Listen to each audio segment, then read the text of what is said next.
칠흑 같은 어둠이 깔린 강원도의 산악지대는 빗줄기가 쏟아지며 스산한 분위기를 자아내고 있었고, 그 빗속을 뚫고 검은색 세단 한 대가 제707 특수임무단 예하 부대의 위병소를 향해 미끄러지듯 들어오고 있었다.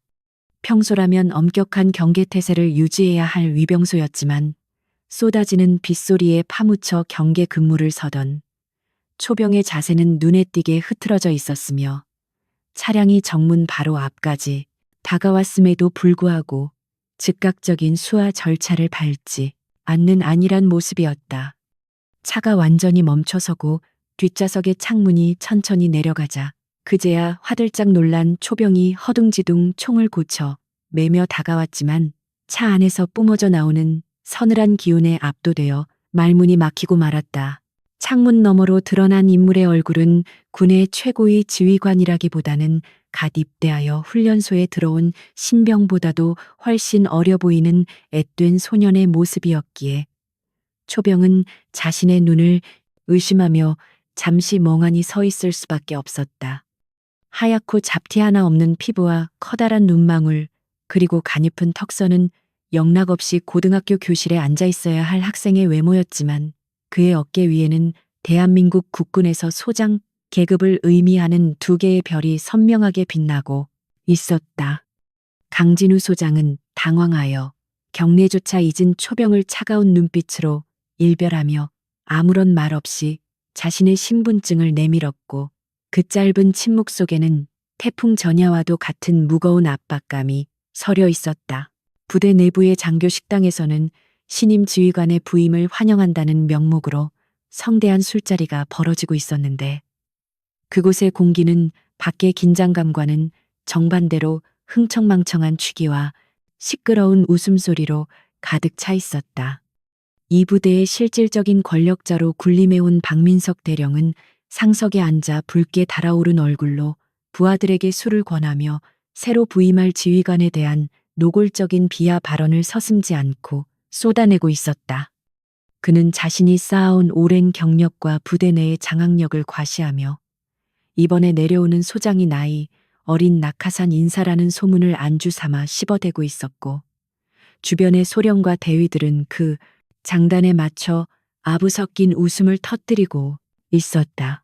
식당의 육중한 문이 열리고 강진우 소장이 수행원 한 명 없이 홀로 들어섰을 때 시끌벅적하던 연회장은 찬물을 끼얹은 듯 일순간 정적에 휩싸였지만 그것은 위험에 눌린 침묵이라기보다는 황당함에서 비롯된 멈춤이었다.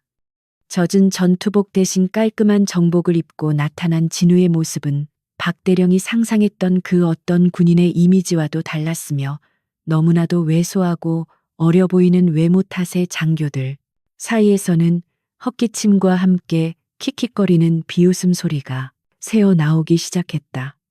진우는 그들의 무례한 반응을 전혀 신경 쓰지 않는다는 듯 침착한 걸음걸이로 단상 쪽으로 걸어갔고, 그의 발소리는 고요해진 식당 바닥에 또렷하고 규칙적인 리듬을 만들어냈다. 박민석 대령은 자리에서 일어나 짐짓 예의를 갖추는 척하며 다가왔지만 그의 입가에 걸린 미소에는 숨길 수 없는 조소와 경멸이 가득 담겨 있었고, 그는 일부러 진우의 어깨를 툭 치며 과장된 목소리로 인사를 건넸다. 그는 진우의 손을 잡고 흔들며 마치 어린 조카를 대하듯 무례한 태도를 보였고, 소장님이라는 호칭을 사용하면서도 억양 끝을 비틀어 그 권위를 깎아내리는 교묘한 화법을 구사했다. 박 대령은 주변의 부하들을 둘러보며 눈짓을 보냈고, 그 신호를 받은 장교들은 참았던 웃음을 터뜨리며 분위기를 더욱 가볍고 우스꽝스럽게 만들어 진우를 고립시키려 들었다. 강진우 소장은 박 대령이 건네는 독한 양주가 가득 담긴 잔을 정중히 거절하고 테이블 위에 놓인 생수병을 집어들었는데, 그 단순한 동작 하나에도 흐트러짐 없는 절도와 기품이 배어있어 잠시 좌중을 압도했다. 그는 자리에 앉아 자신을 둘러싼 장교들의 복장 상태와 눈빛, 그리고 그들 사이에서 오가는 은밀한 신호들을 하나하나 놓치지 않고 관찰하며 이 부대가 얼마나 깊이 썩어 있는지를 냉철하게 분석하고 있었다.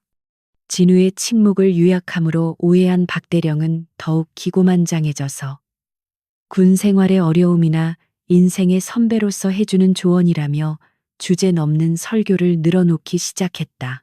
박 대령의 무례함은 시간이 지날수록 도를 넘어섰는데 그는 진우의 앳된 외모를 대놓고 거론하며 부대원들이 소장님을 보고 귀여워서 명령을 제대로 따를지 걱정이라며 노골적인 모욕을 주었다. 식당 안의 다른 장교들도 박 대령의 기세에 동조하여 진우를 투명 인간 취급하거나 자기들끼리 귓속말로 험담을 나누며 희죽거렸고 그들의 눈에는 진우가 그저 운 좋게 별을 단 철부지 어린아이로밖에 보이지 않는 듯했다.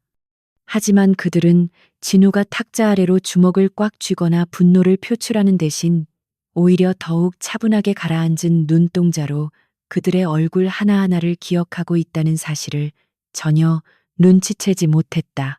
진우는 이들의 방종과 오만이 단순한 기강해이를 넘어 작전 수행 능력을 심각하게 훼손할 수준에 이르렀다는 것을 확신했고 내일 아침이 밝는 대로 시행할 계획의 강도를 마음속으로 몇 단계 더 상향 조정했다.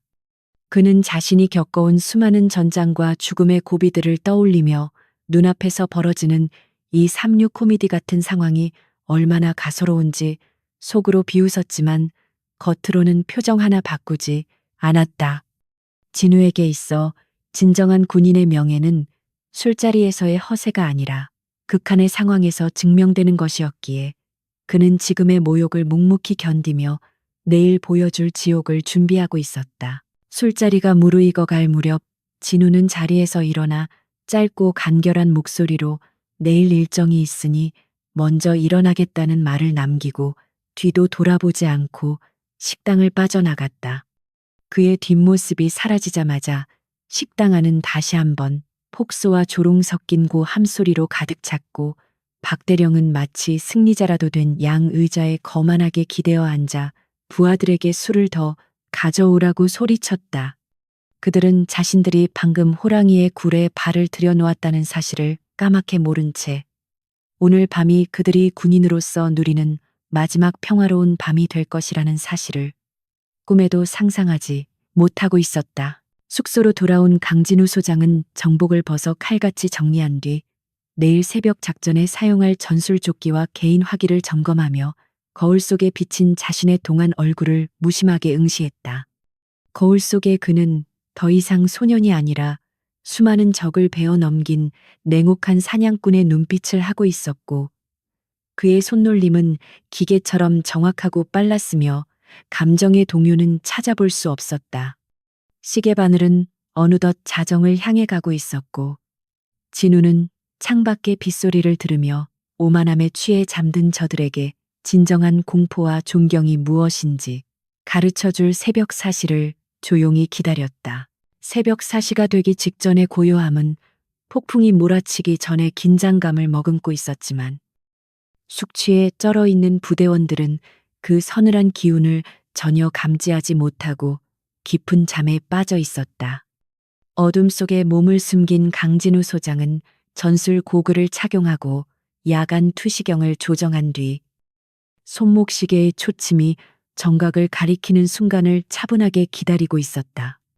그의 뒤에는 검은색 작전복을 입은 707 특임대 정예 요원 4명이 그림자처럼 서 있었고 그들의 눈빛은 먹잇감을 노리는 맹수처럼 번뜩이고 있었다. 진우는 무전기를 통해 짧고 명료한 침투 신호를 보냈고 그 순간 대한민국 최정예 부대의 인간 병기들이 소리 없이 적진을 향해 움직이기 시작했다. 정각사시, 날카로운 사이렌 소리가 찢어질 듯 울려 퍼지며 부대의 정적을 깨뜨렸고 붉은색 경광등이 미친 듯이 돌아가며 비상 상황임을 알렸다. 당직 사령은 허둥지둥 마이크를 잡고 진돗개 하나를 발령했지만 목소리에는 다급함보다는 당황스러움이 더 크게 묻어나와 지휘체계의 혼란을 여실히 드러냈다.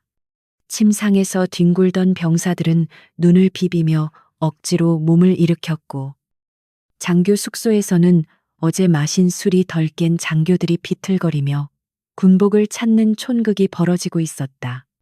박민석 대령 역시 찢어질 듯한 두통을 느끼며 침대에서 일어났고, 이 새벽에 누가 감히 훈련을 발령했는지 알아내면 가만두지 않겠다고 욕설을 내뱉었다. 강진우 소장은 정문 위병소를 우회하여 철조망의 사각지대를 이미 파악해둔 상태였고, 절단기 없이도 능숙하게 장애물을 넘어 부대 내부로 진입하는 데 성공했다. 그와 요원들은 훈련용 페인트탄이 장전된 소음기, 장착형 서브 머신건을 들고 있었지만 그들의 움직임은 실제 전장의 살인 기술 그 자체였다. 순찰을 돌던 초병 2명이 하품을 하며 다가오자 진우는 바람처럼 빠르게 접근하여 순식간에 그들의 등 뒤를 점유하고 사망 판정 스티커를 방탄조끼에 붙여버렸다. 초병들은 자신들이 언제 제압당했는지조차 인지하지 못한 채 어둠 속으로 사라지는 침입자들의 뒷모습을 멍하니 바라볼 뿐이었다. 지휘 통제실로 향하는 길목을 지키던 5분 대기조 차량이 시동을 걸기도 전에 진우의 팀은 연막탄을 투척하여 시야를 차단하고 혼란을 유도했다.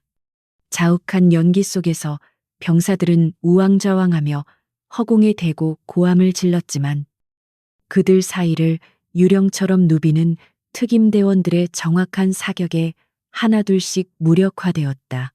진우는 불필요한 교전을 최소화하고 지휘부의 핵심인 대대 지휘소로 직행하는 최단 경로를 택했으며 그 과정에서 마주친 장교들은 권총을 뽑을 새도 없이 제압당했다. 부대 전체가 아비규환에 빠지는데 걸린 시간은 불과 10분이 채 되지 않았고, 이는 방어 태세가 얼마나 허술했는지를 증명하는 뼈아픈 결과였다. 박민석 대령은 군복 단추도 제대로 채우지 못한 채 지휘 통제실로 뛰어들었지만 그를 맞이한 것은 상황판에 가득 찬 통신두절, 표시와 부하들의 공포에 질린 보고뿐이었다. 그는 수화기를 집어 던지며 외곽 경비 중대장에게 상황 보고를 윽박질렀지만 돌아오는 것은 지직거리는 잡음과 비명소리, 그리고 끊겨버린 통신음이었다. 박 대령은 이것이 단순한 훈련이 아님을 직감하기 시작했지만 여전히 적의 정체나 규모조차 파악하지 못하고 있었고, 그의 등줄기에는 식은땀이 흐르기 시작했다. 그는 자신이 어젯밤 비웃었던 그 어린 소장이 이 사태와 관련이 있을 것이라는 불길한 예감을 애써 무시하려 했다. 지휘소 건물의 전원이 갑자기 차단되면서 내부는 칠흑 같은 어둠에 휩싸였고, 비상등의 희미한 붉은 불빛만이 공포에 질린 참모들의 얼굴을 비추었다. 박 대령은 권총을 뽑아들고 입구를 겨누며 누구든 들어오면 쏘라고 고함쳤지만 그의 손은 걷잡을 수 없이 떨리고 있었다. 그때 굳게 닫혀있던 철문이 굉음과 함께 폭파되면서 섬광탄이 내부로 날아들었고, 강렬한 빛과 소음에 눈과 귀가 멀어버린 참모들은 바닥을 구르며 고통을 호소했다. 연기가 자욱한 문틈 사이로 방독면을 착용한 검은 그림자가 천천히 걸어 들어왔고, 그 압도적인 존재감에 박 대령은 숨조차 쉴 수 없었다. 강진우는 연기 속에서 정확하고 절제된 사격으로 작전 장교와 정보 과장을 차례로 사살 처리한 뒤 마지막 남은 목표물인 박 대령에게 천천히 다가갔다. 박 대령은 흐릿한 시야 속에서 방아쇠를 당기려 했지만 진우는 이미 그의 손목을 낚아채 비틀고 권총을 바닥으로 떨어뜨린 뒤였다. 차가운 총구가 박 대령의 이마에 닿았고 방독면 너머로 들리는 거친 숨소리는 그를 죽음의 공포로 몰아넣기에 충분했다. 지휘관 사살, 지휘 통제실 점령 완료. 진우의 무전 소리가 적막한 공간에 울려 퍼졌고, 그것은 박 대령의 자존심에 내리는 사형 선고와도 같았다. 방독면을 벗은 진우의 얼굴은 땀방울 하나 맺히지 않은 채 평온했고, 어젯밤에 그 순진해 보이던 소년의 모습은 온데간데 없이 사라져 있었다. 그는 바닥에 주저앉아 덜덜 떨고 있는 박 대령을 내려다보며 입가에 차가운 미소를 띠고 나지막이 말했다. 대령님, 전쟁은 술상 앞에서 입으로 하는 게 아닙니다. 그 목소리에는 서리빨 같은 냉기가 서려 있어 박 대령은 모멸감과 공포심에 휩싸여 고개조차 들 수 없었다. 진우는 시계를 확인하며 상황 종료까지 18분 걸렸습니다. 실전이었다면 당신과 당신 부하들은 이미 시체가 되어 썩어가고 있었을 겁니다. 라고 덧붙였다. 비상 전력이 복구되면서 환한 형광등 불빛이 들어왔고 그제야 정신을 차린 참모들은 자신들의 몸 곳곳에 묻은 페인트 자국을 확인하고 망연자실했다. 진우는 대령의 계급장이 달린 견장을 손으로 툭툭 털어주며 마치 어린아이를 타이르듯 그러나 뼈있는 말을 던졌다. 이 부대의 보안 등급은 최하위입니다.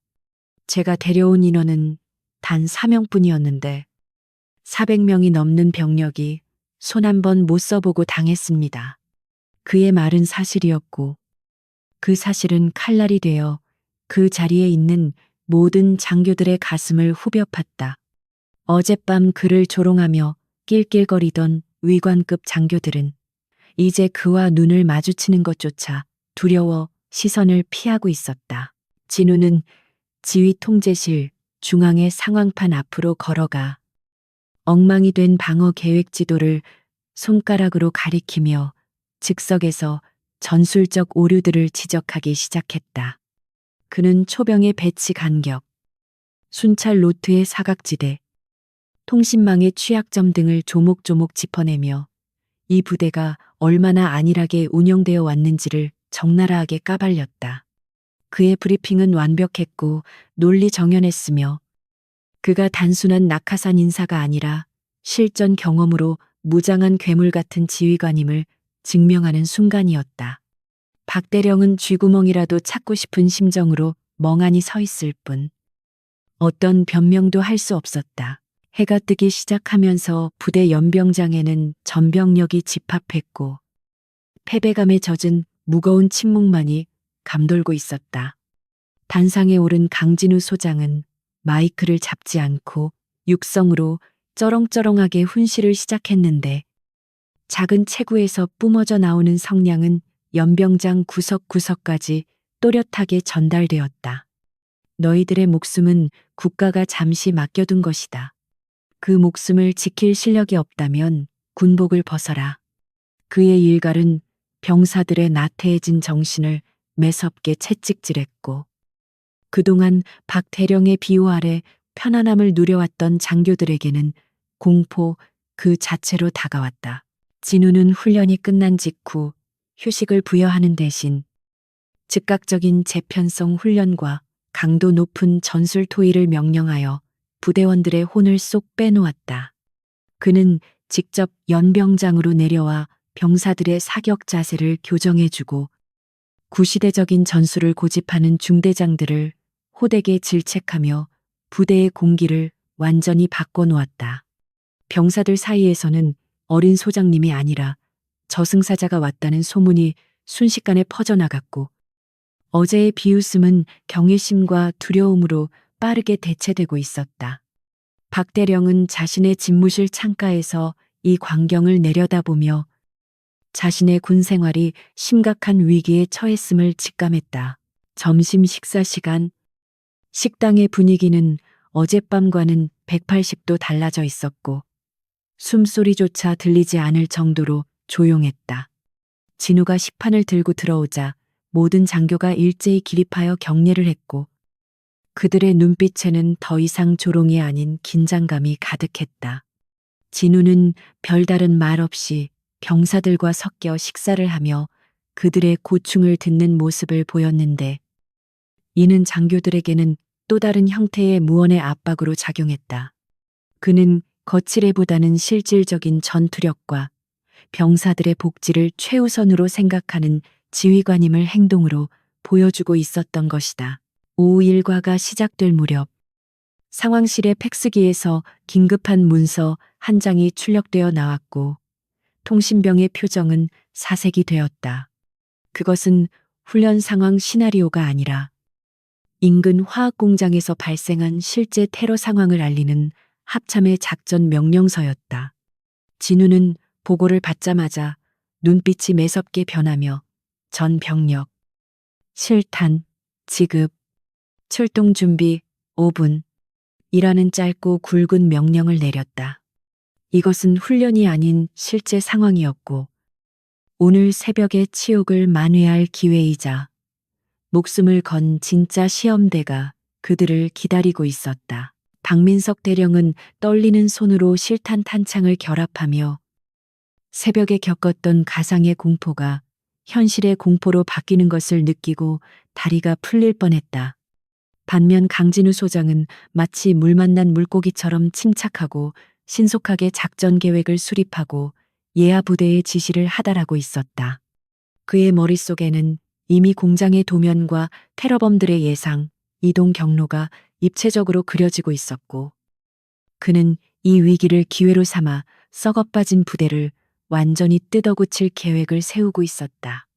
수송 트럭의 엔진 소리가 요란하게 울려 퍼지는 가운데 707 특임대 출신 전쟁 영웅의 진가가 발휘될 시간이 다가오고 있었다. 억수같이 쏟아지는 빗줄기를 뚫고 작전 지역으로 이동하는 군용 트럭의 내부는 숨막힐 듯한 침묵과 긴장감으로 가득 차 있었고 엔진의 진동만이 유일한 소음이었다. 불과 몇 시간 전까지만 해도 강진우 소장을 비웃으며 술잔을 기울이던 장교들은 이제 실탄이 장전된 소총을 품에 안고 창백하게 질린 얼굴로 서로의 눈치만 살피고 있었다. 그들은 훈련과 실전의 차이를 뼈저리게 실감하고 있었으며 특히 테러리스트들이 점거한 곳이 맹독성 가스를 보관 중인 화학 공장이라는 사실은 그들의 공포심을 극대화하고 있었다. 차갑게 식어버린 트럭 내부의 공기는 마치 시체 안치소처럼 서늘하게 느껴졌고 병사들의 거친 숨소리만이 간헐적으로 들려올 뿐이었다.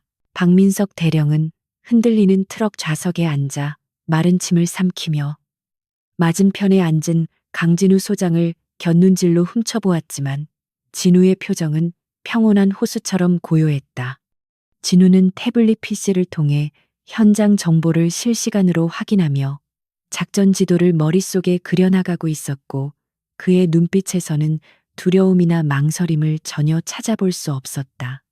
박 대령은 그 작은 체구에 소년 같은 장군이 뿜어내는 압도적인 아우라에 눌려 자신이 얼마나 초라한 존재인지 다시금 깨닫게 되었고 오금이 저려오는 것을 필사적으로 참아야 했다.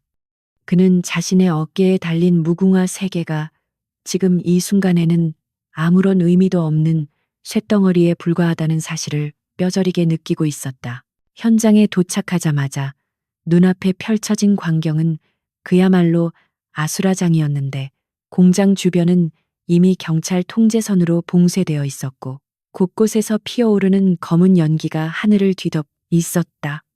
사이렌 소리와 무전기 소음이 뒤섞여 귀를 찢을 듯 울려 퍼지는 가운데 경찰 특공대장이 다급하게 달려와 상황을 브리핑하기 시작했다.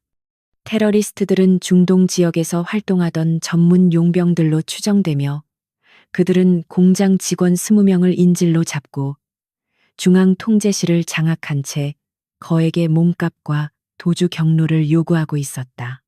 더 큰 문제는 그들이 공장 곳곳에 시사 폭발물을 설치했으며 요구 조건이 수용되지 않을 경우 독성 가스 저장 탱크를 폭파하겠다고 협박하고 있다는 점이었다. 강진우 소장은 경찰 특공대장의 보고를 들으며 눈살을 찌푸렸고 즉시 공장의 설계도와 배관망 지도를 펼쳐놓고 전략적인 분석에 들어갔다. 그는 단순히 적을 사살하는 것뿐만 아니라 인질의 안전과 독성 가스의 유출을 막아야 하는 복합적인 난제에 직면해 있었지만 그의 두뇌는 슈퍼컴퓨터처럼 빠르게 회전하며 최적의 해법을 찾고 있었다. 진우는 박 대령에게 외곽 경계 병력의 배치를 지시하고 저격수들에게 적의 동태를 감시할 수 있는 최적의 위치를 지정해 주었는데 그 지시는 너무나 구체적이고 전문적이어서 누구도 토를 달 수 없었다. 박 대령은 진우의 지시에 따라 무전기를 들었지만 목소리가 심하게 떨리고 있어 부하들에게 불안감을 전염시키고 있었다. 그때 공장 옥상에서 날카로운 총성한 발이 울려 퍼졌고 경계 근무를 서던 경찰관 한 명이 어깨를 부여잡고 쓰러지는 돌발 상황이 발생했다. 갑작스러운 공격에 주변에 있던 병사들은 혼비백산하여 엄폐물을 찾아 몸을 숨기기에 급급했고 현장은 순식간에 공포의 도가니로 변해버렸다. 하지만 그 혼란 속에서도 강진우 소장은 미동도 하지 않고 탄도 궤적을 역추적하여 저격수의 위치를 정확하게 파악해냈으며 즉시 대응 사격을 지시했다. 그의 침착하고 단호한 목소리는 패닉에 빠진 병사들에게 일종의 정신적인 지주 역할을 하며 무너져가던 지휘 체계를 간신히 붙잡아주고 있었다. 진우는 임시 지휘 텐트로 참모들을 소집하여 현재 상황이 예상보다 훨씬 심각하다는 점을 상기시키며 전면 진입 작전은 불가능하다고 선언했다. 적들은 이미 주요 진입로에 부비 트랩을 설치해 두었을 것이 분명했고 무리하게 진입하다가는 인질 뿐만 아니라 작전 투입 병력까지 전멸할 위험이 컸기 때문이었다. 박대령은 지원 병력이 도착할 때까지 대기하자고 조심스럽게 건의했지만 진우는 고개를 저으며 가스 누출이 시작되면 반경 10km 이내의 민간인들이 위험해진다며 단칼에 거절했다. 진우의 눈빛은 단호했고 그는 자신이 직접 소수의 정예 타격대를 이끌고 침투하겠다는 충격적인 계획을 발표했다. 박대령과 참모들은 소장 계급의 지휘관이 직접 사지로 뛰어들겠다는 말에 경악을 금치 못하며 만류하려 했지만 진우의 결심은 확고부동했다. 그는 자신이 707 특임대 시절 수없이 수행했던 대테러 작전 경험을 언급하며 지금 상황에서 적의 허를 찌를 수 있는 유일한 방법은 통풍구를 통한 은밀 침투뿐이라고 설명했다. 진우는 자신의 군복 상의를 벗고 방탄조끼와 전술 장비를 착용하기 시작했는데 근육질로 다져진 그의 몸에는 수많은 흉터들이 훈장처럼 새겨져 있어 보는 이들을 숙연하게 만들었다. 그 흉터들은 그가 책상 물림 장군이 아니라 전장의 최전선에서 살아남은 생존자임을 증명하는 무언의 증거였다. 진우는 자신과 함께 투입될 대원으로 707 특임대 요원 4명과 현지 지리의 밝은 부사관 1명을 선발했고 그들에게 작전의 세부 사항을 숙지시켰다. 그는 작전 지도를 손가락으로 짚어가며 각 대원의 임무와 이동 경로, 교전 수칙 등을 세밀하게 지시했고 예상되는 우발 상황에 대한 대처법까지 완벽하게 주입시켰다. 선발된 부사관은 처음에는 두려움에 떨었지만 진우의 확신에 찬 눈빛과 프로페셔널한 태도를 보며 점차 안정을 되찾고 지휘관에 대한 신뢰를 갖기 시작했다. 진우는 그들에게 우리는 죽으러 가는 것이 아니라 살리러 가는 것이라고 강조하며 비장한 각오를 다지게 했다. 테러리스트들은 협상 시간을 단축하기 위해 인질 1명을 창가로 끌고 와 위협하는 영상을 보내왔고 그 영상 속의 인질은 공포에 질려 살려달라고 애원하고 있었다. 영상을 본 지휘 통제실의 분위기는 더욱 무겁게 가라앉았고 박대령은 죄책감과 무력감에 고개를 떨구며 자신의 무능함을 탓하고 있었다. 진우는 영상을 냉정하게 분석하며 적들의 무장 상태와 심리 상태를 파악했고 그들이 생각보다 훨씬 더 잔인하고 치밀한 집단임을 확인했다. 그는 더 이상 지체할 시간이 없다고 판단하고 작전 개시 시간을 앞당기기로 결정하며 통신망을 통해 전 병력에게 사격 개시 준비 명령을 하달했다. 진우가 이끄는 타격대는 빗줄기를 틈타 공장 후면의 배수구 쪽으로 은밀하게 이동하기 시작했고 그들의 움직임은 어둠 속에 동화되어 육안으로는 식별이 불가능했다. 박대령은 모니터를 통해 그들의 이동 경로를 지켜보며 손에 땀을 쥐었고 제발 작전이 성공하기를 간절히 기도하는 심정이 되었다. 그는 어제까지만 해도 진우를 애송이 취급하며 무시했었지만 지금은 그 작은 등 뒤에 수백 명의 목숨이 달려있다는 사실을 뼈저리게 느끼며 경외심마저 품게 되었다. 진우는 선두에 서서 배수구의 철망을 절단하고 칠흑 같은 지하 통로로 몸을 던졌고 뒤따르는 대원들도 망설임 없이 그를 따랐다. 지하 통로는 좁고 습했으며 쥐들이 찍찍거리는 소리와 썩은 물 냄새가 진동하여 숨쉬기조차 힘들었지만 진우는 개의치 않고 전진했다. 그는 야간 투시경에 의지해 복잡한 미로 같은 통로를 능숙하게 통과하며 방향을 잃지 않았고 뒤따르는 대원들에게 수신호로 장애물의 위치를 알려주었다. 중간중간 설치된 적들의 센서를 발견하고 해체하는 진우의 손놀림은 마법처럼 정교했고 대원들은 감탄을 금치 못하며 그를 따랐다. 그들은 지상에서의 화려한 지원 사격보다 이 어둡고 더러운 지하에서 묵묵히 길을 여는 지휘관의 모습에서 진정한 리더십을 보고 있었다. 마침내 중앙 통제실 바로 아래층에 환기구에 도달한 진우는 잠시 멈춰서서 위층에서 들려오는 발소리와 말소리에 귀를 기울였다. 그는 청진기처럼 생긴 특수장비를 천장에 대고 적들의 위치와 인질들의 상태를 파악했고 머릿속으로 최적의 돌입 타이밍을 계산했다.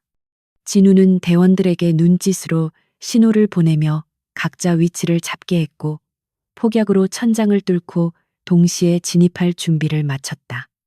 그의 심장은 격렬하게 뛰고 있었지만 호흡은 더없이 차분했고 손끝의 감각은 날카롭게 살아나 사리를 품은 무기처럼 변해 있었다. 지상의 지휘소에 있던 박대령은 무전을 통해 진입 준비 완료라는 진우의 목소리를 듣고 마른 입술을 적시며 주먹을 꽉 쥐었다. 그는 이제 모든 것이 진우의 손에 달려 있다는 것을 알았고 자신이 할 수 있는 일은 외부에서 적들의 주의를 분산시키는 것뿐임을 깨달았다. 박대령은 외곽 부대에 공포탄 사격과 조명탄 투하를 명령하여 공장 정면을 요란하게 공격하는 척 위장 전술을 펼치기 시작했다. 적들이 정면 공격에 신경을 곤두세우는 그 짧은 찰나의 순간이 바로 진우가 노리는 결정적인 기회였다. 굉음과 함께 공장 정면에서 섬광이 번쩍이자 테러리스트들은 일제히 창가 쪽으로 몰려가 대응 사격을 퍼부으며 흥분하기 시작했다. 그 순간 진우는 기폭장치의 버튼을 눌렀고 중앙 통제실 바닥이 무너져 내리며 자욱한 먼지와 함께 지옥의 문이 열렸다. 진우는 낙하하는 와중에도 공중에서 자세를 잡고 가장 위협적인 중화기 사수들을 향해 정확하게 탄환을 박아 넣으며 전광석화처럼 전장에 난입했다. 이것은 단순한 작전이 아니라 전설적인 707 특임대 지휘관이 보여주는 예술에 가까운 전투의 서막이었다. 자욱한 먼지와 매캐한 화약 냄새가 뒤섞인 중앙 통제실 내부는 그야말로 아비규환의 지옥도나 다름없었고 시야를 가리는 연기 속에서 피하 식별조차 어려운 혼전이 벌어지고 있었다. 천장에서 쏟아져 내린 콘크리트 잔해들 사이로 검은 그림자처럼 움직이는 강진우 소장은 착지의 충격이 채 가시기도 전에 양손에 쥔 권총을 교차 사격하며 가장 먼저 반응한 테러리스트 2명의 미간을 정확하게 꿰뚫어 버렸다. 그의 사격 솜씨는 기계적인 정밀함을 넘어선 예술에 가까웠고 총구에서 뿜어져 나오는 불꽃은 어둠 속에서 춤을 추듯 번뜩이며 적들의 생명을 순식간에 앗아가고 있었다. 뒤이어 낙하한 707 특임대 요원들은 마치 진우의 손발이 된 것처럼 일사불란하게 움직이며 각자의 구역을 확보해 나갔고 그들의 동작에는 단 1초의 망설임이나 불필요한 군더더기가 없었다. 테러리스트들은 나름대로 산전수전을 겪은 베테랑 용병들이었지만 천장이 무너지는 예상치 못한 상황과 특임대의 압도적인 화력 앞에서는 속수무책으로 당할 수밖에 없었다. 인질들은 공포에 질려 비명을 지르며 바닥에 납작 엎드렸고 진우는 그 와중에도 냉철한 눈빛으로 인질들 사이에 숨어 있을지 모를 적의 동태를 살피며 전장을 완벽하게 통제하고 있었다. 그 시각 공장의 정면 출입구 쪽에서는 박민석 대령의 신복이자 어제 술자리에서 진우를 가장 소리 높여 비웃었던 김철수 소령이 이끄는 이재대가 진입을 시도하고 있었다.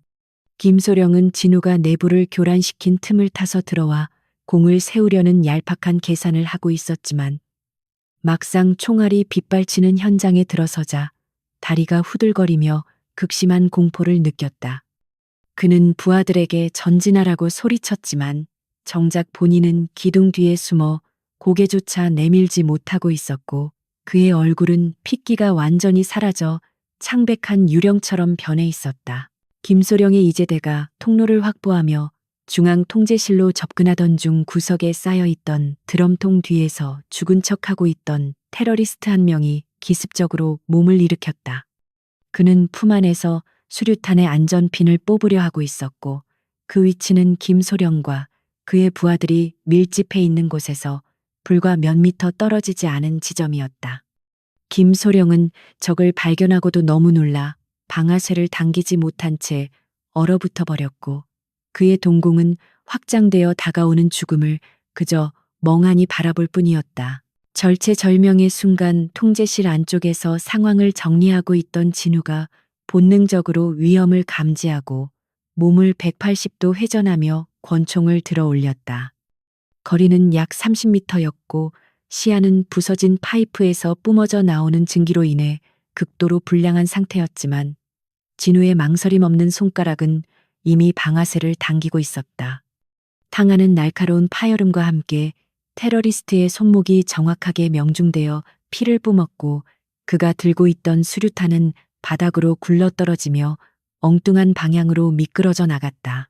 수류탄이 폭발하며 굉음과 함께 파편이 튀었지만 다행히 드럼통 뒤쪽의 빈 공간에서 터지는 바람에 김소령과 부대원들은 폭풍에 휘말려 넘어지기만 했을 뿐 목숨을 건질 수 있었다. 김소령은 이명현상으로 윙윙거리는 귓속 소음을 들으며 바닥을 기었고 자신의 목숨을 구한 것이 다름 아닌 자신이 그토록 무시했던 어린 소장이라는 사실에 전율했다. 진우는 연기를 뚫고 걸어 나와 김소령의 멱살을 잡고 일으켜 세우며 싸늘한 눈빛으로 그를 노려보았는데 그 눈빛은 적보다 더 무서운 살기를 담고 있었다. 정신 똑바로 차려. 소령, 네가 멍청하게 서 있는 동안 부하들이 몰살당할 뻔했다. 진우의 낮고 차가운 목소리는 김소령의 고막을 때리며 그의 뼈에 사무치는 수치심을 안겨주었다. 김소령은 입술을 달달 떨며 죄송하다는 말조차 하지 못하고 고개를 숙였고 주변의 부사관들과 병사들은 그 광경을 지켜보며 자신들이 따르던 상관의 밑바닥을 목격하고 실망감을 감추지 못했다. 반면 진우는 곧바로 시선을 돌려 남은 적들의 도주 경로를 파악하고 대원들에게 추격 명령을 내리며 지휘관으로서의 냉정함을 유지했다. 살아남은 테러리스트 리더와 잔당들은 인질 몇 명을 끌고 공장의 가장 깊숙한 곳에 위치한 화학물질 저장고로 후퇴했고 그곳은 미로처럼 복잡한 배관과 고압 탱크들이 즐비한 위험 구역이었다. 진우는 적들이 그곳에서 최후의 발악을 할 것임을 직감하고 김소령에게 부상당한 인질들의 후송과 현장 통제를 맡긴 뒤 다시금 선두에 섰다. 김소령은 진우의 뒷모습을 바라보며 자신이 평생 군인으로서 쌓아왔다고 믿었던 자부심이 얼마나 보잘것없는 것이었는지를 뼈저리게 깨닫고 있었다. 저장고로 향하는 통로는 좁고 어두웠으며 곳곳에서 유독 가스 경보기가 울려대며 붉은 비상등이 깜빡거리고 있어 마치 공포 영화의 한 장면을 연상케 했다. 진우는 방독면을 착용하고 전술 조명을 총신 아래에 부착한 채 한 걸음 한 걸음 신중하게 전진했는데 그의 발소리는 거의 들리지 않을 정도로 은밀했다. 뒤따르는 707 대원들은 진우의 수신호 하나하나에 절대적으로 복종하며 움직였고 이제 그들에게 있어 진우는 단순한 상관이 아니라 전장의 신과 같은 존재로 각인되어 있었다. 적들은 통로 중간중간에 부비 트랩을 설치해 두었지만 진우는 마치 투시경이라도 낀 것처럼 함정의 위치를 정확하게 찾아내어 해체하거나 우회했다. 그는 바닥에 깔린 인계철선을 발견하고 손을 들어 대원들을 멈춰 세운 뒤 나이프를 꺼내 능숙하게 줄을 끊어버리는 솜씨를 발휘했다.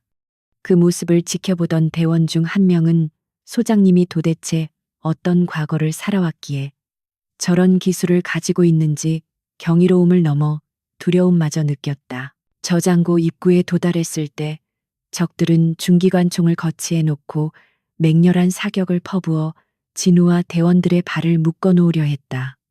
굵직한 탄환들이 콘크리트 벽을 뚫고 튕겨나가며 불꽃을 튀겼고 진우는 엄폐물 뒤에 몸을 숨긴 채 냉정하게 적의 화망 구성을 분석했다.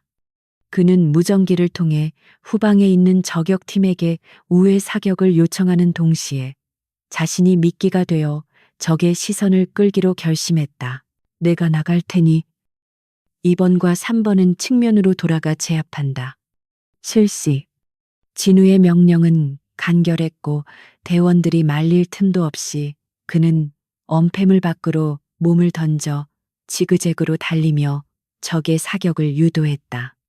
빗발치는 총탄 사이를 뚫고 달리는 그의 움직임은 인간의 한계를 넘어선 속도였고 적 사수들은 당황하여 조준점을 잃고 허공에 총알을 낭비했다. 그 틈을 타 측면으로 침투한 대원들이 수류탄을 투척하여 기관총 진지를 무력화시키는데 성공했다. 폭발과 함께 적들의 비명소리가 들려왔고 진우는 먼지를 뒤집어 쓴 채 바닥에서 일어나 다시금 진격의 신호를 보냈다. 그의 방탄조끼에는 스쳐 지나간 탄환 자국이 선명하게 남아 있었지만 그는 전혀 개의치 않는 듯 탄창을 교환하며 앞으로 나아갔다. 외부 지휘소에서 모니터로 이 모든 상황을 지켜보고 있던 박민석 대령은 의자에 깊숙이 파묻힌 채 손수건으로 연신 흐르는 땀을 닦아내고 있었다. 그는 화면 속에서 맹활약하는 진우의 모습을 보며 자신의 군 생활이 오늘로 끝날 수도 있다는 예감과 함께 깊은 절망감에 빠져들었다. 진우의 활약상은 무전을 통해 실시간으로 전 부대원들에게 전파되고 있었고 밖에서 대기하던 병사들 사이에서는 소장님에 대한 존경심 섞인 탄성이 터져나왔다. 그들은 어제까지만 해도 진우를 꼬마라고 부르며 비웃었지만 이제는 그 누구도 감히 그를 함부로 입에 올리지 못하는 분위기가 형성되었다. 진우가 보여주는 압도적인 무력과 카리스마는 계급장이나 나이가 아니라 실력만이 군인의 가치를 증명한다는 사실을 모두에게 각인시키고 있었다. 화학 저장고 내부는 수많은 탱크와 파이프가 얽혀 있어 시야 확보가 어려웠고 적들은 이 복잡한 지형을 이용해 게릴라전을 펼치며 저항하고 있었다. 진우는 코너를 돌 때마다 튀어나오는 적들을 근접 격투술인 크라브 마가와 사격수를 혼합하여 제압해 나갔다. 적이 개머리판을 휘두르며 달려들자 진우는 가볍게 몸을 숙여 피한 뒤 팔꿈치로 적의 턱을 올려치고 가슴에 두 발의 총알을 박아 넣는 동작을 물 흐르듯이 연결했다. 피 튀기는 백병전이 계속되는 가운데 진우의 전투복은 적들의 피와 기름때로 얼룩져 갔지만 그의 눈빛만은 여전히 형형하게 빛나고 있었다. 그는 자신의 뒤를 따르는 대원들에게 한 놈도 살려보내지 마라. 이곳이 놈들의 무덤이다. 라고 나직하게 읊조렸다. 그 명령은 잔혹하게 들릴 수도 있었지만 지금 이 상황에서는 아군과 인지를 지키기 위한 가장 확실하고 자비로운 결단이었다. 저장고 깊숙한 곳에서 테러리스트 리더의 목소리가 확성기를 통해 울려 퍼졌는데 그는 가스 탱크에 폭탄을 설치했다며 당장 물러나지 않으면 다 같이 죽게 될 것이라고 협박했다. 진우는 잠시 걸음을 멈추고 구조도면을 머릿속에 떠올리며 리더가 숨어 있을 만한 위치를 특정해 나갔다. 이것은 단순한 힘의 대결이 아니라 심리전이자 시간과의 싸움이었고 진우는 이 마지막 승부에서 반드시 이겨야만 했다. 진우는 대원들에게 손짓으로 대기 명령을 내리고 홀로 리더가 있는 통제 구역으로 향하는 철계단을 오르기 시작했다. 그의 발걸음은 무거웠지만 결의에 차 있었고 등 뒤에는 부하들의 믿음과 기대가 짊어지워져 있었다. 이제 곧 마주하게 될 최후의 적과의 대결은 그가 왜 전설적인 707 특임대의 지휘관이었는지를 다시 한번 증명하는 무대가 될 것이었다.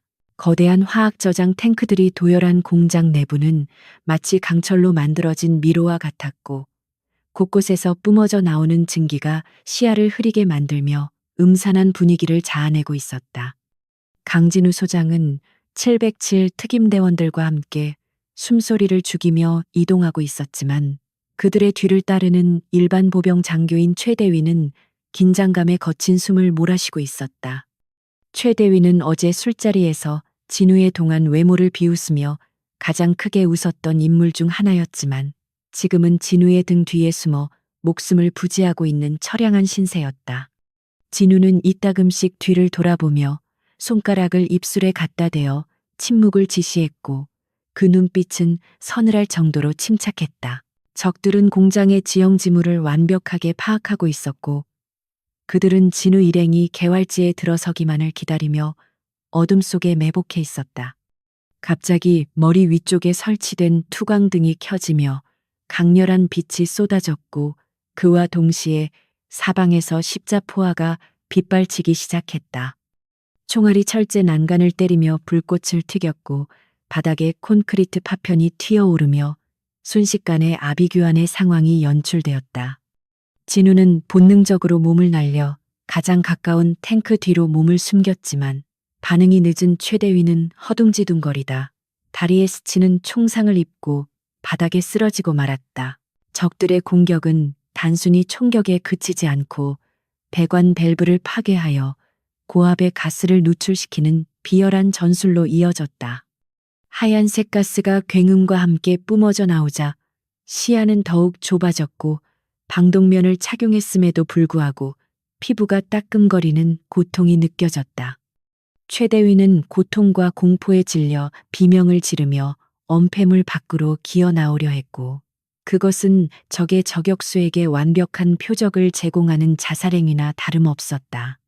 그 순간 진우가 빗발치는 탄막을 뚫고 튀어나가 최대위의 목덜미를 낚아채 안전한 곳으로 끌고 들어왔다. 진우는 최대위를 구석에 밀어넣으며 머리를 숙이라고 소리쳤고, 곧바로 응사하며 적의 화력을 분산시키기 시작했다.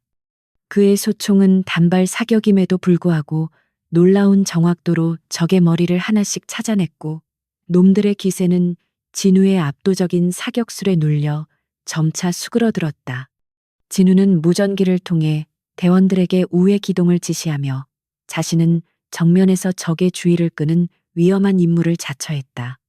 그는 마치 춤을 추듯 엄폐물 사이를 오가며 사격 위치를 계속 바꿨고, 적들은 혼란에 빠져 허공에 허충질을 해댈 뿐이었다. 하지만 적들도 만만치 않았는데, 그들은 진우가 숨어있는 위치를 향해 유탄 발사기를 발사하며 강력한 화력으로 압박해 들어왔다.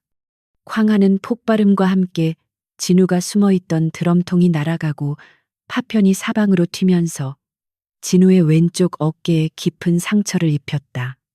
붉은 선혈이 터져나와 그의 전투복을 적셨고, 계급장이 달린 견장은 피로 물들어 형체를 알아볼 수 없게 되었다.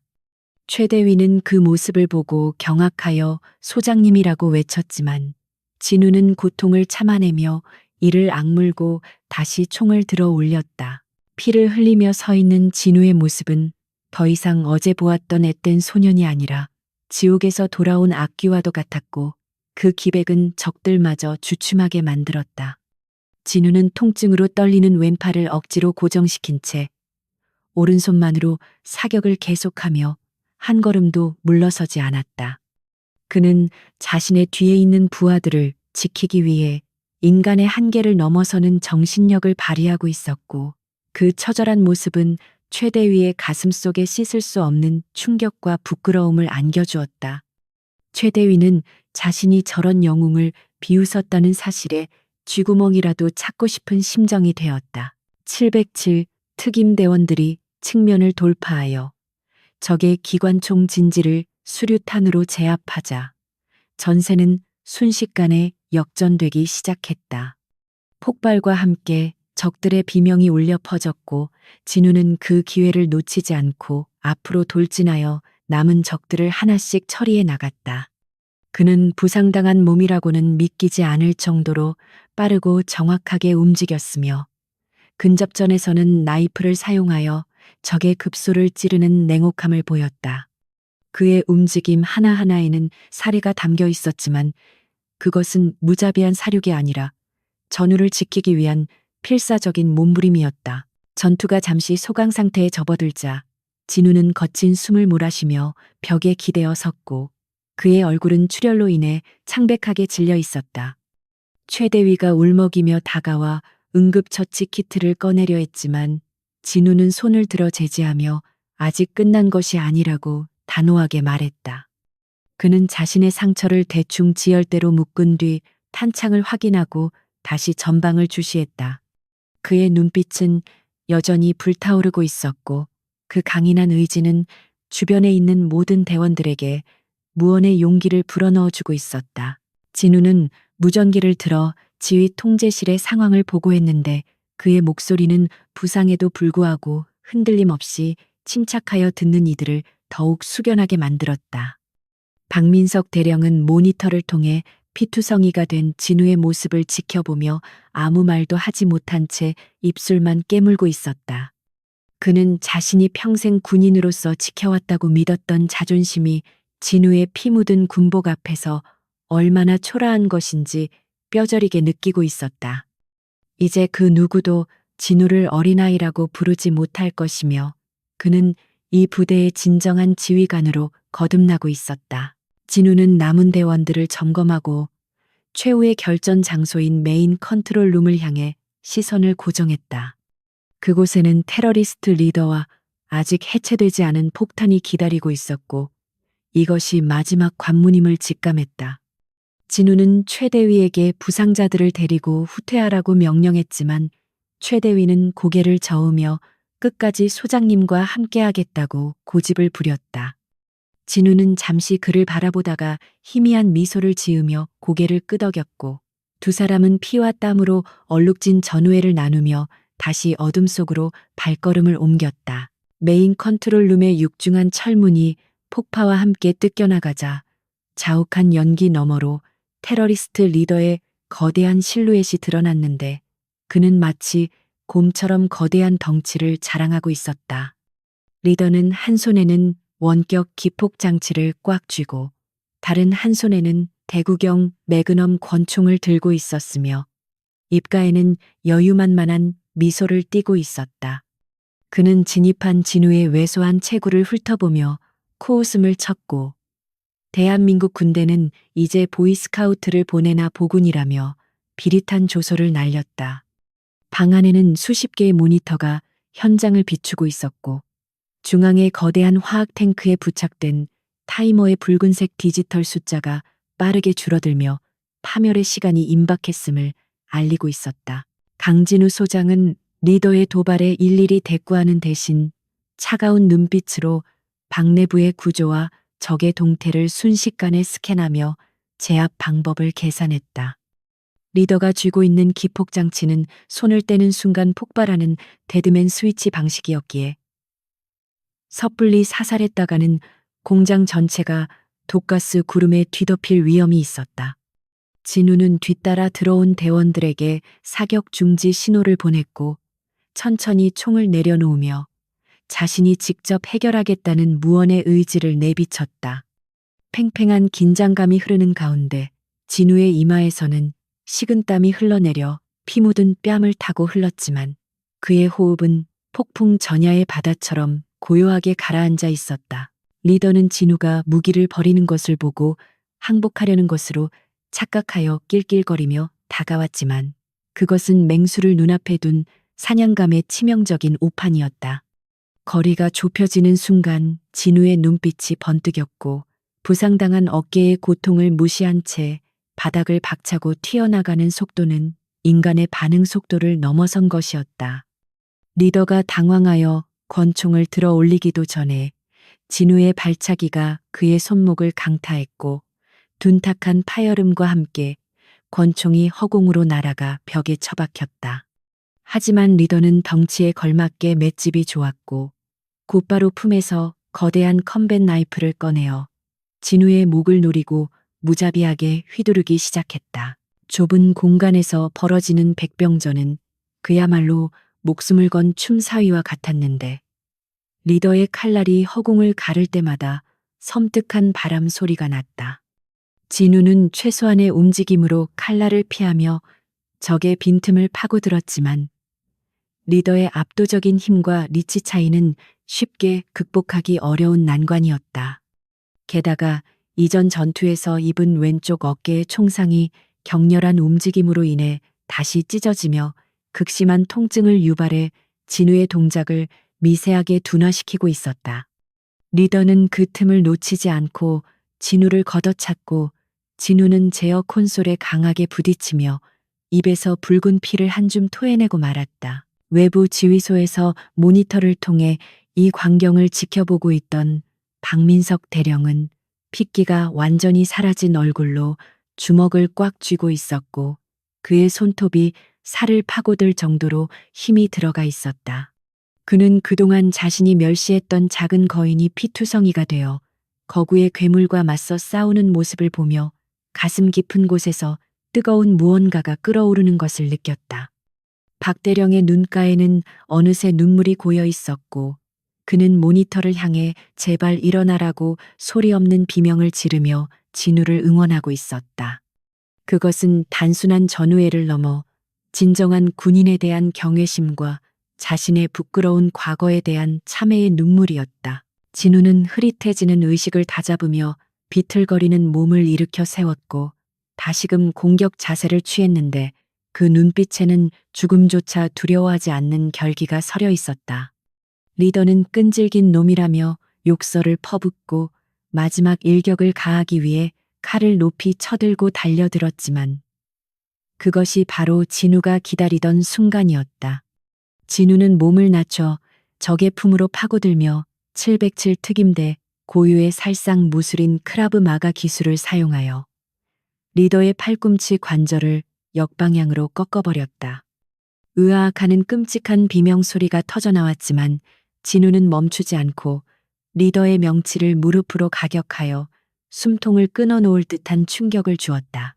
거구의 리더가 고통에 몸부림치며 무릎을 꿇자 진우는 지체 없이 그의 손에 들려있던 기폭장치를 낚아채어 안전하게 확보하는 데 성공했다.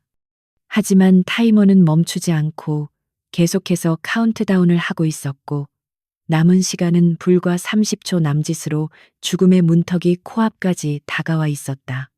진우는 기절한 리더를 옆으로 밀쳐내고 폭탄이 설치된 메인 탱크의 회로박스를 뜯어내어 복잡하게 얽힌 전선들을 드러냈다. 그의 손은 피범벅이 되어 있었고 어깨의 통증으로 인해 미세하게 떨리고 있었지만 눈동자만큼은 수술을 집도하는 외과 의사처럼 침착하게 배선을 추적하고 있었다. 최대위와 대원들은 숨조차 크게 쉬지 못하고 진우의 등 뒤에서 그 모습을 지켜보았는데 째깍거리는 타이머 소리가 그들의 심장 박동 소리와 겹쳐 들리는 듯했다.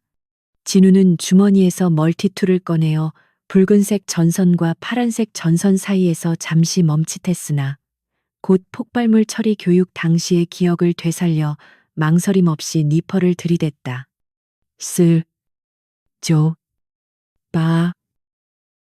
숫자가 한 자릿수로 떨어지며 죽음의 공포가 극대화되는 순간 진우는 이를 악물고 노란색 유도선을 과감하게 절단했다.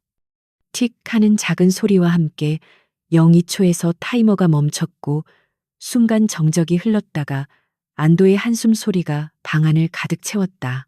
폭탄이 해제되자마자 긴장이 풀린 진우는 다리가 풀려 바닥에 주저앉았고 거친 숨을 몰아쉬며 천장을 올려다보았다. 그의 얼굴은 화약 그을음과 피땀으로 엉망이 되어 있었지만 그 어떤 훈장보다도 빛나는 승리의 증표처럼 보였다. 최대위가 울먹이며 달려와 진우를 부축했고 다른 대원들도 서로의 어깨를 두드리며 살아남았다는 기쁨을 나누었다. 진우는 자신을 부축하는 최대위에게 힘없는 목소리로 인질들은 안전한가라고 물었고 최대위는 흐르는 눈물을 닦으며 모두 무사합니다. 소장님이 해내셨습니다. 라고 대답했다. 진우는 부축을 받아 힘겹게 일어섰고 패배하여 바닥에 널브러진 테러리스트 리더를 내려다보며 묘한 감정에 휩싸였다. 그는 승리의 도취감보다는 군인으로서의 책무를 다했다는 안도감과 함께 전쟁의 비정함을 다시 한번 뼈저리게 느끼고 있었다. 진우는 대원들에게 리더를 체포하고 현장을 보존하라고 지시한 뒤 비틀거리는 걸음으로 통제실 밖으로 걸어 나갔다. 그의 뒷모습은 비록 작고 상처투성이었지만 그 자리에 있는 모든 대원들의 눈에는 그 누구보다 거대하고 위대한 영웅의 모습으로 각인되었다. 현장에 도착한 지원 병력과 구급 대원들이 분주하게 움직이는 가운데 건물 밖으로 나온 진우를 맞이한 것은 쏟아지는 아침 햇살과 수많은 병사들의 환호성이었다. 병사들은 누가 시키지도 않았는데 자발적으로 길을 터주며 경례를 올렸고 그들의 눈빛에는 더 이상 호기심이나 비웃음이 아닌 진심 어린 존경과 감사가 담겨 있었다. 진우는 그들의 경례를 하나하나 받아주며 묵묵히 구급차 쪽으로 걸어갔는데 그 모습은 마치 개선 장군이 아닌 고행을 마친 수도승처럼 경건해 보이기까지 했다. 박민석 대령은 멀리서 그 광경을 지켜보다가 차마 진우에게 다가지 못하고 기둥 뒤에 숨어 흐느끼고 있었다. 그는 자신이 얼마나 어리석고 오만했는지를 뼈저리게 후회하며 진우가 보여준 진정한 리더십 앞에 고개를 들 수 없었다. 박 대령은 자신의 어깨에 달린 계급장이 부끄럽게 느껴졌고 진우에게 용서를 빌 자격조차 없다는 생각에 가슴을 쳤다. 그는 오늘 하루 동안 겪은 일들이 자신의 군인생뿐만 아니라 삶 전체를 송두리째 바꿔놓을 것임을 직감하고 있었다. 구급차에 오른 진우는 응급처치를 받으며 창밖을 바라보았는데 맑게 갠 하늘이 유난히 파랗게 느껴졌다. 그의 어깨는 붕대로 감겨 있었고 온몸이 쑤셔왔지만 마음만은 그 어느 때보다 홀가분하고 평온했다.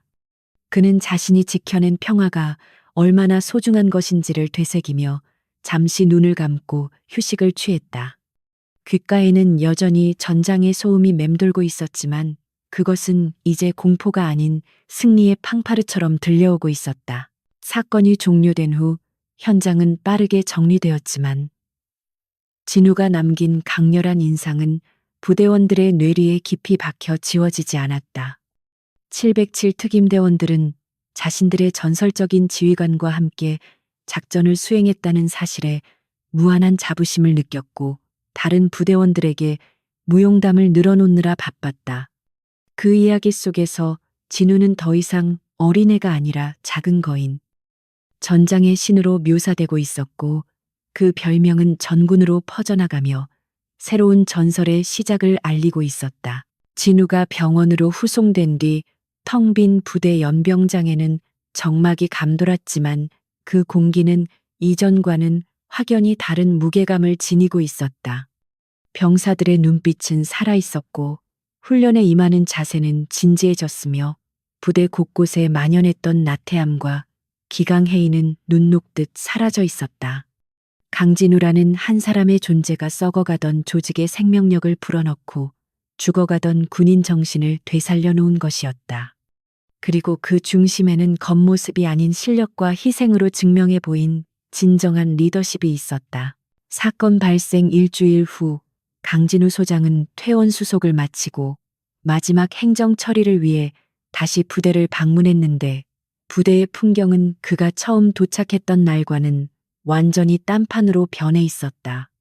위병소의 초병들은 멀리서 진우의 차량이 보이자마자 칼같이 정렬하여 거수경례를 올렸고 그들의 눈빛에는 군기가 바짝 들어있어 더 이상 나태한 모습은 찾아볼 수 없었다.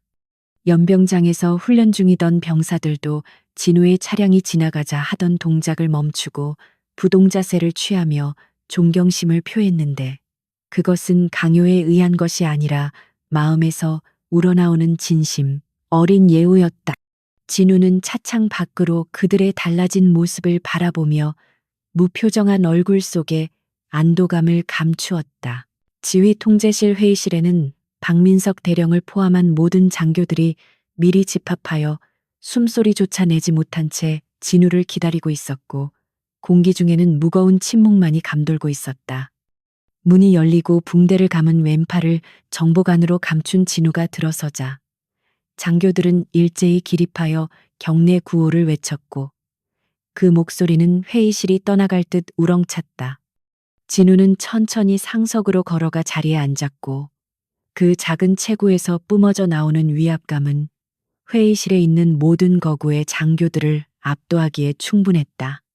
그는 탁자 위에 놓인 두툼한 서류 뭉치를 가만히 응시하다가 차가운 시선으로 박 대령을 바라보았다. 박민석 대령은 며칠 사이에 10년은 늙어버린 듯한 초췌한 얼굴을 하고 있었고, 진우의 시선을 마주하지 못한 채 고개를 깊이 숙이고 있었다. 진우는 감정이 섞이지 않은 건조한 목소리로 국방부 중앙징계위원회의 결정사항을 낭독하기 시작했는데, 그 내용은 박 대령과 주요 참모들에 대한 보직 해임 및 강제 전역 조치였다. 박 대령은 자신의 군 생활이 이렇게 불명예스럽게 끝난다는 사실에 어깨를 떨었지만 감히 변명할 생각조차 하지 못했다. 그는 자신의 무능과 오만이 부하들을 사지로 몰아넣었다는 죄책감 때문에 징계 처분을 달게 받을 수밖에 없었다. 진우는 서류를 덮으며 나는 당신들이 나를 어린애라고 비웃은 것에 대해서는 아무런 유감이 없다라고 말문을 열었고, 장교들은 그 말에 더욱 부끄러움을 느껴 고개를 들지 못했다. 진우는 이어서 하지만 지휘관으로서 준비되지 않은 태도로 부하들의 생명을 담보로 잡은 것은 용서받지 못할 죄악이다라고 일침을 가했다. 그의 말 한마디 한마디는 비수처럼 날아와 장교들의 가슴에 박혔고, 회의실 곳곳에서는 흐느끼는 소리가 새어 나오기 시작했다. 그것은 단순한 후회가 아니라 군인으로서의 본분을 망각했던 자신들의 과거에 대한 처절한 반성의 눈물이었다. 징계 대상에서 제외된 일부 위관급 장교들과 김철수 소령에게는 감봉과 함께 타 부대로의 전출 명령이 내려졌지만, 그들은 오히려 군복을 벗지 않게 된 것에 대해 감지덕지했다. 특히 김철수 소령은 진우 앞으로 걸어 나와 눈물을 흘리며 소장님 덕분에 군인이 무엇인지 다시 깨달았습니다. 평생 잊지 않고 살겠습니다라고 맹세했다. 진우는 그를 잠시 응시하다가 그 마음 변치 말고 부끄럽지 않은 지휘관이 되어라라는 짧은 당부를 남겼다. 김소령은 거수경례를 올리며 진우의 가르침을 뼈에 새겼고, 다시 태어난 군인이 되겠다고 다짐했다. 모든 행정 절차가 마무리되고 진우가 부대를 떠나기 위해 헬기장으로 이동하자 연병장에는 전 병력이 도열하여 그를 배웅할 준비를 하고 있었다. 헬기의 프로펠러가 거센 바람을 일으키며 돌아가고 있었지만 병사들은 꿈쩍도 하지 않고 부동자세로 서서 그들의 영웅이 걸어오는 모습을 지켜보았다. 진우는 헬기에 오르기 전 잠시 멈춰서서 자신을 바라보는 수백 개의 눈동자를 둘러보았고, 그 순간 가슴 벅찬 감동을 느꼈다. 그들은 더 이상 오합지졸이 아니라 대한민국 최정예 부대로 거듭날 준비가 된 진짜 군인들이었다. 박민석 대령은 사복으로 갈아입은 초라한 모습으로 본청 건물 입구 기둥 뒤에 숨어 진우의 마지막 모습을 지켜보고 있었다. 그는 비록 군복을 벗고 불명예스럽게 쫓겨나는 신세가 되었지만 마지막 순간만큼은 진우에게 군인으로서의 예우를 갖추고 싶었다.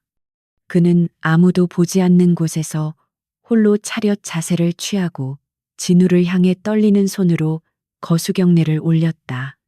그의 눈에서는 하염없이 눈물이 흘러내렸고 입술은 소리 없이 죄송합니다. 그리고 감사합니다라는 말을 되뇌고 있었다. 그것은 그의 인생에서 가장 진심 어린 경례였다. 진우가 헬기에 탑승하자 부연대장의 구령에 맞춰 전 병력이 일제히 충성을 외치며 경례를 올렸고, 그 함성은 헬기의 소음마저 뚫고 하늘 높이 울려 퍼졌다. 진우는 창가에 앉아 그들에게 답례의 경례를 보냈고 헬기가 서서히 이륙하면서 병사들의 모습은 점차 작아져갔다. 아래를 내려다보는 진우의 표정은 쓸쓸하면서도 후련해 보였고 그는 자신이 이 부대에 남긴 것이 단순한 공포가 아니라 올바른 군인 정신이라는 것을 확신했다. 바람에 휘날리는 태극기가 유난히 선명하게 그의 눈에 들어왔다. 헬기가 고도를 높이며 구름 사이로 사라져갈 때 강진우 소장은 눈을 감고 지난 며칠간의 치열했던 전투와 갈등을 머릿속에서 지워내기 시작했다. 그는 다시 자신의 자리인 707 특임대로 돌아가 또 다른 임무와 싸움을 준비해야 했고 이 부대에서의 일은 수많은 전장 중 하나의 에피소드로 남을 것이었다. 하지만 그는 알고 있었다. 자신이 떠난 후에도 이곳에는 어린아이라고 불리던 장군이 보여준 거대한 뒷모습이 전설처럼 전해질 것이라는 사실을. 그리고 그 전설은 앞으로 이 부대를 지키는 가장 강력한 정신적 무기가 될 것이라는 것을. 시간이 흘러 계절이 바뀌고 부대에는 새로운 지휘관이 부임했지만 강진우 소장이 남긴 흔적은 곳곳에 선명하게 남아 있었다. 병사들은 힘든 훈련을 받을 때마다 그날의 전투를 이야기하며 서로를 독려했고 장교들은 나태해지려 할 때마다 진우의 차가운 눈빛을 떠올리며 마음을 다잡았다. 외모로 사람을 판단하지 마라. 계급이 아니라 실력이 진짜다라는 말은 부대의 새로운 신조가 되었고 제707 특수임무단 출신 소년 장군의 이야기는 신화가 되어 영원히 그들의 가슴 속에 살아 숨쉬게 되었다. 강진우. 그는 떠났지만 진정한 군인의 표상은 그곳에 영원히 머물렀다.